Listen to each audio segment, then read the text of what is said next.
Atos dos Apóstolos. Capítulo 23. Bereia e Atenas. Em Bereia, Paulo encontrou judeus dispostos a pesquisar as verdades por ele ensinadas. A respeito deles, declara o relatório de Lucas. Estes foram mais nobres do que os que estavam em Tessalônica, porque de bom grado receberam a palavra, examinando cada dia nas Escrituras se estas coisas eram assim. De sorte que creram muitos deles, e também mulheres gregas da classe nobre, e não poucos varões. Atos capítulo 17, versos 11 e 12. A mente dos bereanos não se achava limitada pelo preconceito. Estavam dispostos a pesquisar a veracidade das doutrinas pregadas pelos apóstolos.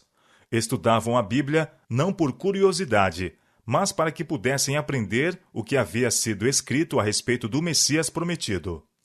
Diariamente examinavam os relatos inspirados, e ao compararem texto com texto, anjos celestiais se colocavam ao lado deles, iluminando-lhes a mente e impressionando-lhes o coração. Onde quer que as verdades do Evangelho sejam proclamadas, os que honestamente desejam proceder com retidão serão levados a exame diligente das Escrituras. Se nas cenas finais da história da Terra, aqueles a quem são proclamadas verdades decisivas seguissem o exemplo dos bereanos, examinando diariamente as Escrituras e comparando com a palavra de Deus as mensagens a eles levadas, haveria hoje em dia grande número de pessoas leais aos preceitos da lei de Deus, onde agora existem relativamente poucos. Mas, quando são apresentadas verdades bíblicas impopulares, muitos se recusam a pesquisá-las. Embora incapazes de refutar os claros ensinos das Escrituras, manifestam extrema relutância em estudar as evidências oferecidas. Alguns presumem que, mesmo sendo essas doutrinas verdades incontestes, pouco importa aceitarem ou não a nova luz, e apegam-se a fábulas agradáveis usadas pelo inimigo para desviar as pessoas. Assim são suas mentes cegadas pelo erro e ficam separados do céu. Todos serão julgados de acordo com a luz que tem sido dada. O Senhor envia embaixadores com a mensagem de salvação, e aos que a ouvem, ele faz responsáveis pela maneira por que tratam as palavras de seus servos. Os que sinceramente buscarem a verdade pesquisarão cuidadosamente à luz da palavra de Deus as doutrinas a eles apresentadas.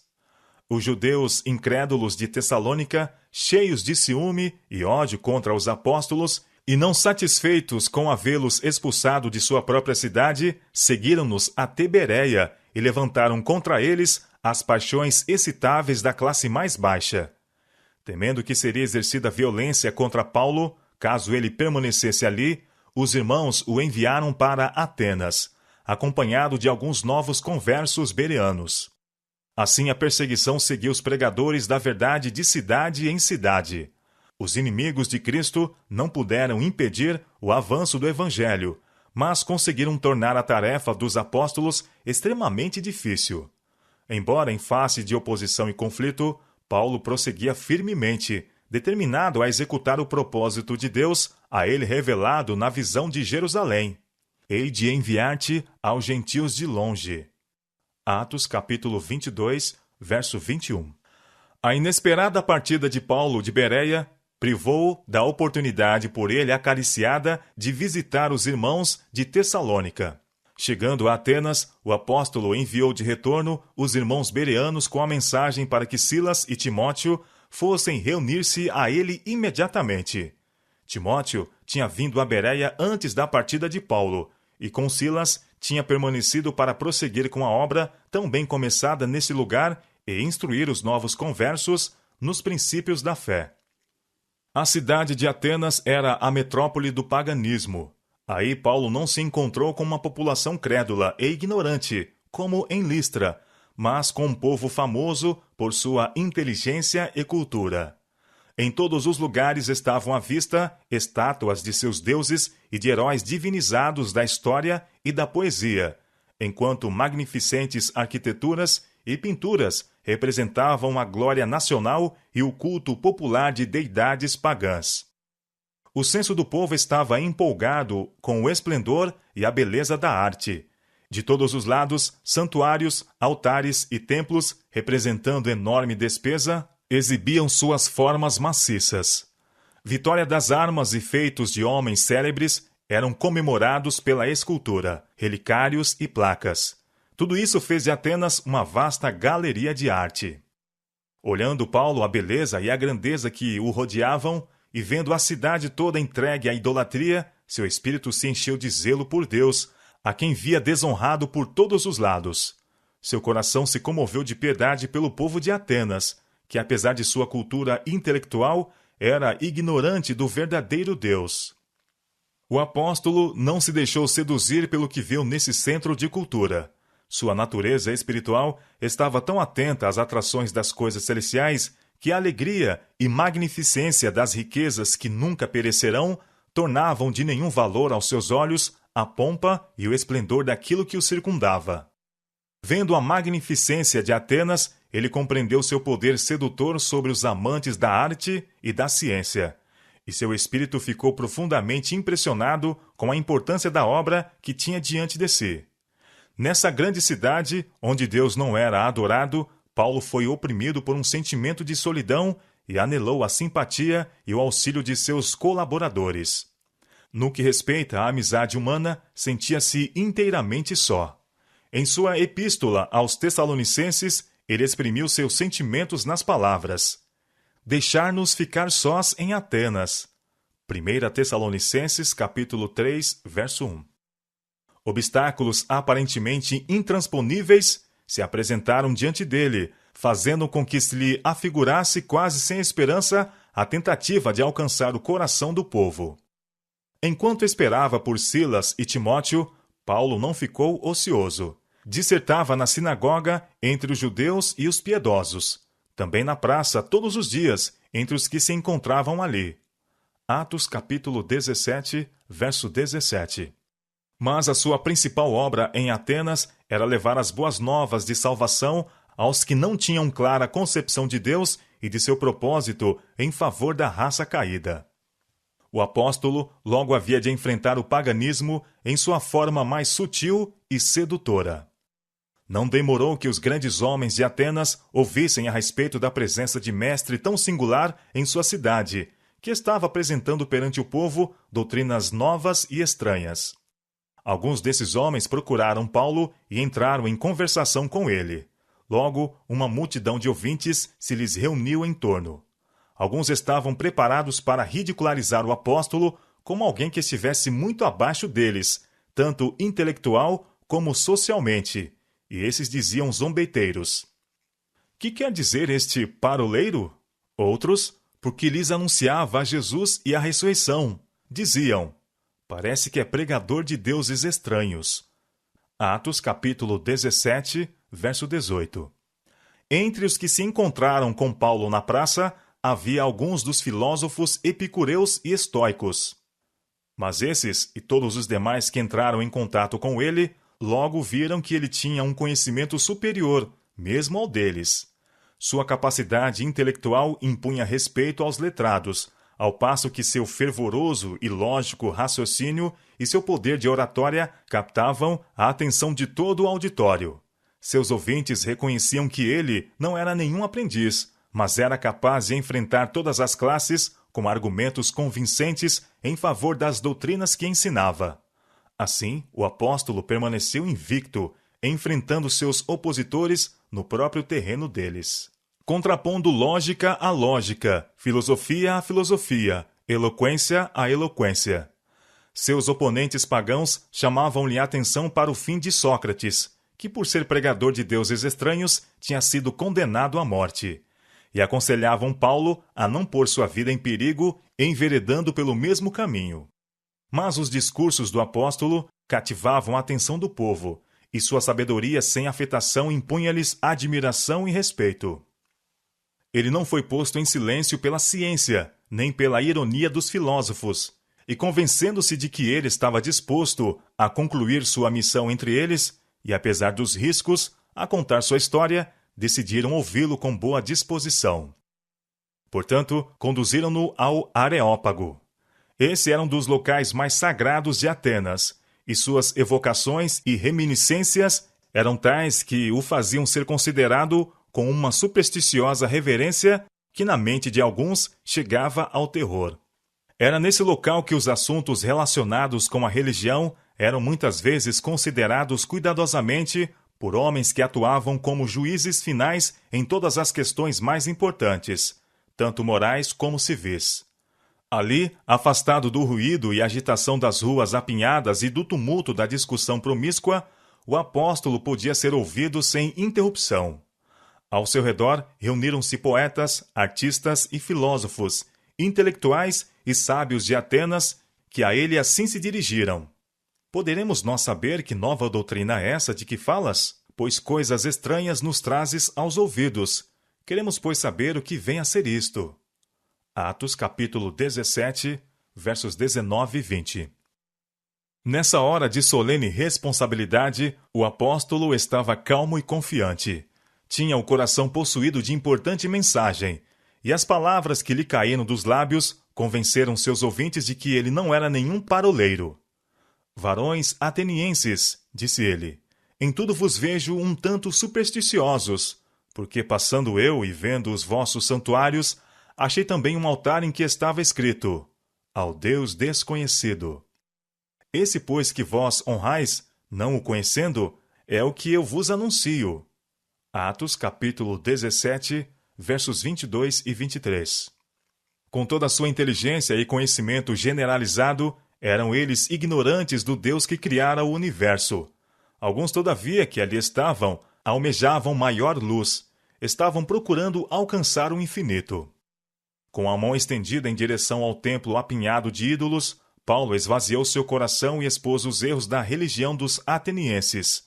Os mais sábios entre seus ouvintes ficaram admirados ao atentarem para sua argumentação. Ele mostrou estar familiarizado com suas obras de arte, literatura e religião. Apontando para o estatuário e ídolos deles, declarou que Deus não pode ser assemelhado à forma de imaginação humana. Aquelas imagens esculpidas não podiam, mesmo da maneira mais pálida, representar a glória de Jeová. Fê-los pensar no fato de que aquelas imagens não tinham vida, mas eram controladas pelo poder humano, movendo-se apenas quando as mãos dos homens as moviam, de maneira que os adoradores eram, em tudo, superiores ao objeto adorado. Paulo levou a mente de seus ouvintes idólatras para além dos limites de sua falsa religião, a uma visão correta da divindade a que eles denominaram Deus desconhecido. Este ser que ele agora lhes anunciava era independente do homem, nada necessitando das mãos humanas que lhe viesse acrescentar poder e glória. O povo foi tomado de admiração pela fervorosa e lógica apresentação feita por Paulo dos atributos do verdadeiro Deus, seu poder criador e a existência de sua soberana providência. Com ardente e poderosa eloquência, o apóstolo declarou: o Deus que fez o mundo e tudo o que nele há, sendo o Senhor do céu e da terra, não habita em templos feitos por mãos de homens, nem tampouco é servido por mãos de homens, como que necessitando de alguma coisa, pois ele mesmo é quem dá a todos a vida, e a respiração, e todas as coisas. Atos capítulo 17, versos 24 e 25. Os céus não eram suficientemente grandes para conter Deus, quanto mais os templos, feitos por mãos humanas. Nesse século de tantas diferenças sociais, quando os direitos dos homens não eram muitas vezes reconhecidos, Paulo expôs a grande verdade da fraternidade humana, declarando que Deus, de um só, fez toda a geração dos homens, para habitar sobre toda a face da terra. À vista de Deus, todos são iguais, e cada ser humano deve ao Criador suprema obediência. Então, o apóstolo mostrou como, mediante todo o trato de Deus com os homens, seu propósito de graça e misericórdia corre como um fio de ouro. Ele tem determinado os tempos já antes ordenados e os limites da sua habitação, para que buscassem ao Senhor, se porventura, tateando, o pudessem achar, ainda que não está longe de cada um de nós. Atos capítulo 17, versos 26 e 27. Apontando os nobres espécimes da humanidade em torno de si, Com palavras tomadas de um de seus poetas, Paulo pintou o infinito Deus como um pai, de quem eram filhos. Nele vivemos e nos movemos e existimos, declarou ele, como também alguns dos vossos poetas disseram, pois somos também sua geração. Sendo nós, pois, geração de Deus, não havemos de cuidar que a divindade seja semelhante ao ouro, ou à prata, ou à pedra esculpida por artifício e imaginação dos homens.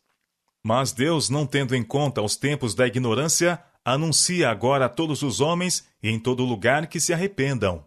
Atos capítulo 17, versos 28 a 30.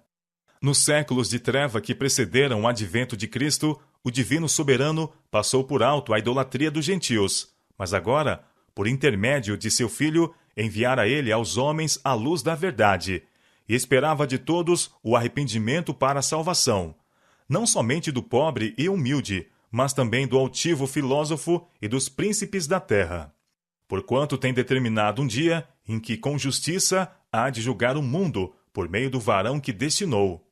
E disto deu clareza a todos, ressuscitando dos mortos. Como Paulo se referisse à ressurreição dos mortos, uns escarneciam e outros diziam: acerca disso te ouviremos outra vez. Atos capítulo 17, versos 31 e 32. Terminou assim o trabalho do apóstolo em Atenas, o centro da cultura pagã, pois os atenienses, apegando-se persistentemente à sua idolatria, viraram as costas à luz da verdadeira religião. Quando um povo está inteiramente satisfeito com suas próprias realizações, pouco mais se pode esperar dele.